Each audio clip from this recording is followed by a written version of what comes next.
ഭൂമിയിലാണ് നമ്മൾ ജീവിക്കുന്നതെങ്കിലും നാം സ്വർഗീയ പൗരത്വമുള്ളവരാണ്. എത്ര പേര് അത് മനസ്സിലാവുന്നുണ്ട്?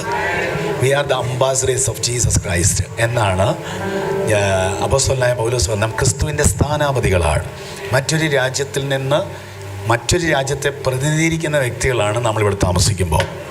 അതുകൊണ്ട് നമ്മളെ ക്രിസ്തുവിൻ്റെ സ്ഥാനാപതികളായിട്ടാണ് പറയുന്നത്. എന്ത് സെക്കൻഡ് വൺ, നാം മറ്റൊരു രാജ്യത്തിൻ്റെ പൗരത്വമുള്ളവരാണ്. ആ രാജ്യം വിസിബിൾ അല്ല, ആ രാജ്യം ഐഹികമല്ല. ആമേൻ പറ. ആ രാജ്യം ഇൻവിസിബിളായ ഒരു രാജ്യമാണ്. ഇൻവിസിബിളായ ഒരു രാജ്യത്തിൽ അഡ്മിഷൻ ലഭിച്ചവരാണ് ഈ സഭയ്ക്കകത്തിരിക്കുന്നത്. ഇൻവിസിബിളായ രാജ്യത്തിലേക്ക് അഡ്മിഷൻ ലഭിക്കാൻ കാരണം യേശുവിനെ രക്ഷകനും കർത്താവുമായി സ്വീകരിച്ചത് കൊണ്ടാണ്. അതുകൊണ്ട് നാം ഇരുത്തപ്പെട്ടിരിക്കുന്നത് സ്വർഗത്തിലാണ്. സ്വർഗത്തിൽ ഇരുത്തപ്പെട്ടിരിക്കുന്ന നാം ഭൂമിയിൽ ജീവിക്കുന്നത് ഭൂമിയുടെ സ്റ്റൈലിലല്ല, സ്വർഗീയ സ്റ്റൈലിലായിരിക്കണം.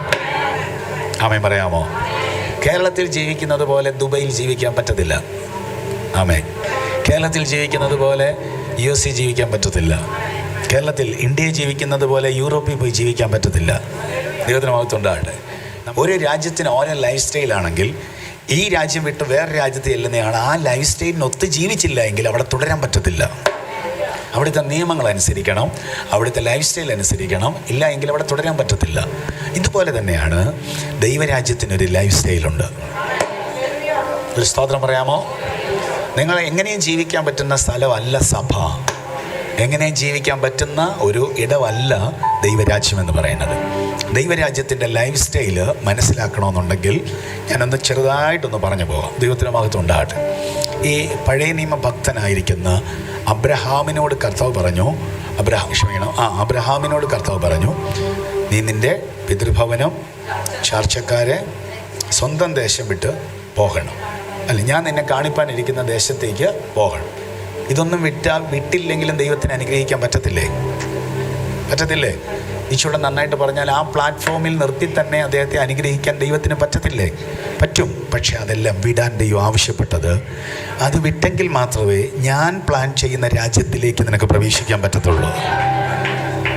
ഏതൊരു നിനക്ക് നിൻ്റെ ബന്ധങ്ങൾ വലുതാണ്, നിൻ്റെ രക്തബന്ധങ്ങൾ വലുതാണ്, നിൻ്റെ അപ്പൻ വഴി അമ്മ വഴി വന്ന ബന്ധങ്ങൾ വലുതാണ്, നീ താമസിച്ച ദേശം നിനക്ക് വലുതാണ്, നിൻ്റെ ലൈഫ് സ്റ്റൈൽ നിനക്ക് നല്ലതാണ്, നീ ഇതുവരെ ജീവിച്ചു. പക്ഷേ ഇന്നു മുതൽ നീ എൻ്റെ ലൈഫ് സ്റ്റൈലിലോട്ട് കയറാൻ പോകുകയാണ്. അപ്പോൾ എൻ്റെ ലൈഫ് സ്റ്റൈലിൽ കയറുമ്പോഴത്തേക്കിന് എൻ്റെ വാഗ്ദത്തം നീ അനുഭവിക്കണമെന്നുണ്ടെങ്കിൽ നീ ഇത് മുഴുവൻ വിട്ട് കളഞ്ഞേ പറ്റത്തുള്ളൂ. നിനക്കത് പ്രയാസമായിരിക്കും, പക്ഷെ നീ അത് വിട്ട് കളഞ്ഞിട്ട് എൻ്റെ ലൈഫ് സ്റ്റൈലിൽ കയറിയാൽ ഇപ്പോൾ ഉള്ള പ്രയാസം നാളെ അനുഗ്രഹമായി മാറും. Thanks for watching. A like would be appreciated. And don't forget to subscribe.